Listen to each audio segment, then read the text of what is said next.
welcome to Tech Bag. I'm Roopam. I'm currently a business analyst. I hope you are watching my previous videos regarding all the concepts of Babok. So in the last video, we have covered how to prepare for elicitation as a business analyst. In this, we are looking how do you conduct elicitation activities. So let's get started, and please do like and subscribe my channel for more such contents in the future. As a business analyst, the purpose of conducting elicitation is nothing but capturing all the information. So how do a business analyst do that? So business analysts draw out or explore or identify all the information that are relevant to change. So it's a duty of a business analyst to conduct elicitation activities, and the reason is in order to draw out information, explore all the sources that are available for information, and identify information. And that information is captured and stored in a way that it is also acceptable with relevant to change and also accessible and managed easily. Coming to the type of elicitations you can conduct, so it can be collaborative, research, and experiments. So these are the most common types. But if you look at collaborative kind of elicitation technique, then the stakeholder is involved in it directly, where his experience, expertise, and judgment are more reliable points there. So as a stakeholder, you collaborate with stakeholder and get relies on his expertise, experience, and judgment to perform the elicitation activity. As a business analyst, the one who research is nothing but studying and discovering the sources and information, and the kind of information and level of detail he would get during his research is identified. While doing experiments, a business analyst could perform a controlled test of identifying information because the information is unknown here. No one knows except we try to do it in a proper way, and you come up with the proof of concepts and prototypes after you're completing with your experiments. The stakeholder role is very important here in the whole elicitation activity. In three of this, where his involvement or his or her involvement is depending on participating and interacting in any of the elicitation activities. The stakeholders are the one who actually gives us a feedback on all the researches you do, all the experiments findings you do, and the documents you save, and the system models and interactions you or the interface you create during your research or experiments.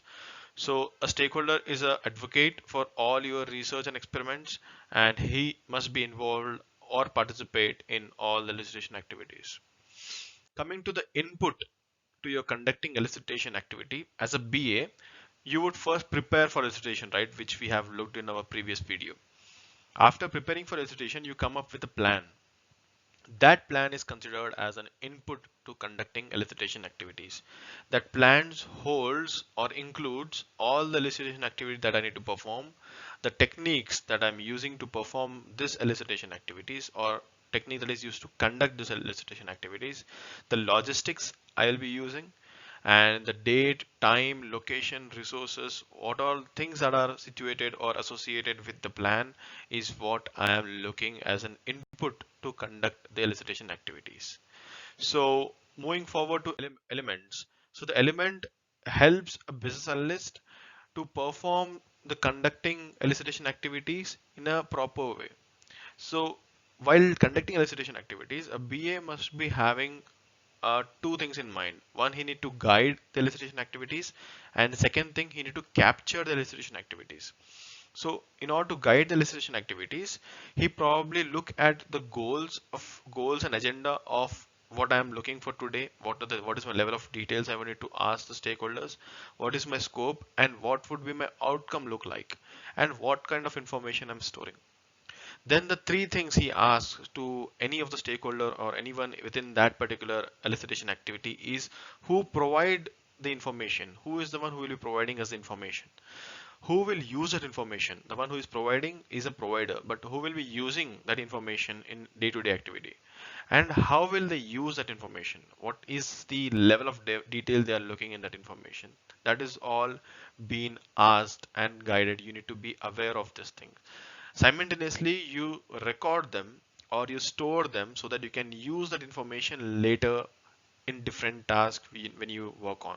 And if the activity is unplanned, basically you don't know what to do. So remember, guide elicitation activity help you to do even if it is planned or unplanned. But if it is unplanned, then you integrate into a planned activity. Basically you do the same thing as planned, but not at the same time. After completing the elicitation activity, you perform the same task at your end in respective planned activity. Now, these are some of the benefits, you can say, and guided added tools, techniques, and stakeholder that must be involved while you conduct elicitation activities. So the guidelines and tool states that you need to be in bound with this. So what kind of approach you are looking at, that comes under business analysis approach. What information do you have or you have identified or explored during your elicitation activity, preparing elicitation activity, is comes under existing business analysis information. The stakeholder engagement approach, what kind of approach you are looking, how you will be collaborating with the stakeholders, comes under stakeholder engagement approach. The supporting materials, all the business rules, sources, the regulatory information, the policies comes under supporting material to conduct elicitation activities. Some of the techniques that you can use to conduct elicitation activities are benchmarking and market analysis, data modeling, process modeling, prototypes, and workshop. We gonna create individual videos on single technique in the future, but for now, remember, these are the topmost techniques you can use to conduct business analysis information activities.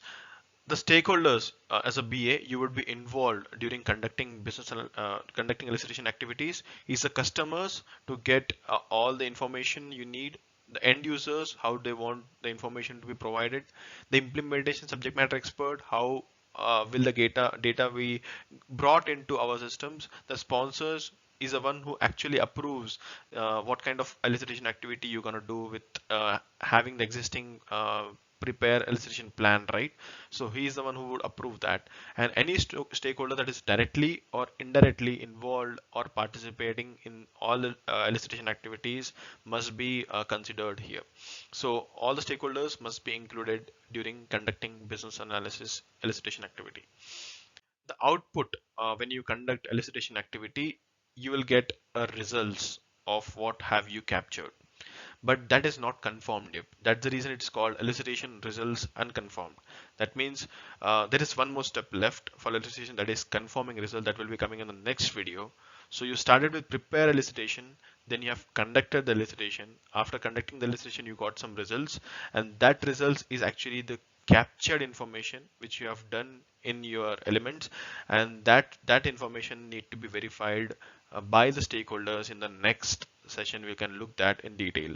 So this is all about the conducting elicitation activity as a BA in his day-to-day task. So this is most important part here. This is where you actually perform. In the previous you prepare by yourself, this is where you implement that, and the next session you confirm your activities you have done. So stay tuned and do watch my next video, that is confirm elicitation results, and we will come up with more videos on further topics as a business analyst. So thanks for watching, stay tuned, goodbye, and please subscribe and share. Thank you.